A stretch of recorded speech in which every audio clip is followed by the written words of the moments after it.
રાજકોટ જિલ્લાના ઉપલેટા તાલુકામાં આવેલ મોટી પાનેલી ગામે રાંધણ ગેસને લઈ લોકો ખૂબ જ પરેશાન થઈ રહ્યા છે. સરકાર કહી રહી છે કે રાજ્યમાં રાંધણ ગેસની અછત નથી, તેમજ લોકોને ઘર વપરાશ માટે પૂરતો ગેસ મળી રહે છે. હાલ અહીંયા મોટી પાનેલીના લોકોનું કહેવું છે કે એજન્સીઓ દ્વારા અમોને રાંધણ ગેસ હાલ 70 દિવસે પણ ડિલિવરી નથી આપતા. ગ્રાહકોને મેસેજ આવે છે પણ એજન્સી ધારક સિલિન્ડર નથી આપતા, જેનો વિરોધ કરી શહેરીજનો અને ગ્રાહકો સહિત 500 થી વધુ લોકો એકત્ર થઈ એજન્સીએ ગયા ત્યારે એજન્સી ધારક ઓફિસને તાળા લગાવી બોર્ડ પણ ઉતારી લીધા હતા અને લોકોની હાલાકીને લઈ ધારાસભ્ય પાટલિયાએ અધિકારીઓને દોડાવ્યા. તાત્કાલિક નાયબ મામલતદારની ટીમ સ્થળ પર પહોંચી 2 દિવસમાં રાંધણ ગેસનો પ્રશ્ન હલ કરવાની ખાતરી આપી હતી.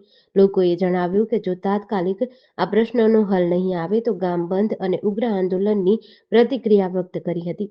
મોટી પાનેલીની જનતાને એટલું કહેવાનું છે, અમે કામ ધંધો બંધ કરી અને મજૂરીએ જાતા નથી અને બાટલા વાહે 10 દી થયા તડકાના હેરાન થાય છે, તો કાંઈ નિકાલ આવતો જ નથી ગામનો. તો પબ્લિક શું કરે આમાં? એક તો ભણીએ છીએ તો પણ અહીંયા હેરાન થવા આવવું પડે. એક તો એક્ઝામ માથે આવે છે તો પણ અહીંયા વાંચી લખી અને પછી અહીંયા આવીએ છીએ અમે. પાનેલી ગામની જનતાને આજે આ ગેસની એજન્સીએ મહિનો દી થયા હડિયું કાઢે છે. એમ કે બાટલા આવી ગયા તો બાટલા દેતા નથી અને કાળી બજારમાં બારોબાર ગામને પેટ્રોલ પંપે વેચી નાખે છે. તો ગામની જનતાને કરવાનું હું?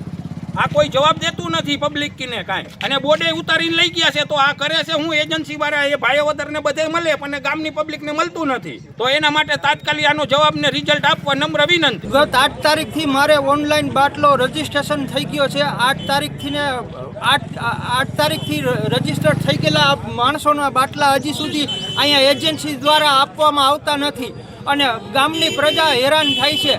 આવી રીતે બારોબાર બાટલા પણ આપી દેવામાં, કાળી બજારમાં આપી દેવામાં આવે છે. આનું સરકાર દ્વારા તાત્કાલિક ધોરણે નિરાકરણ જો નહીં કરવામાં આવે તો પાનેલી ગામ સજ્જડ બંધ રાખીને સરકારશ્રીનો વિરોધ કરશે. GDC ન્યૂઝ સાથે વિપુલ ધામેચા, ઉપલેટા.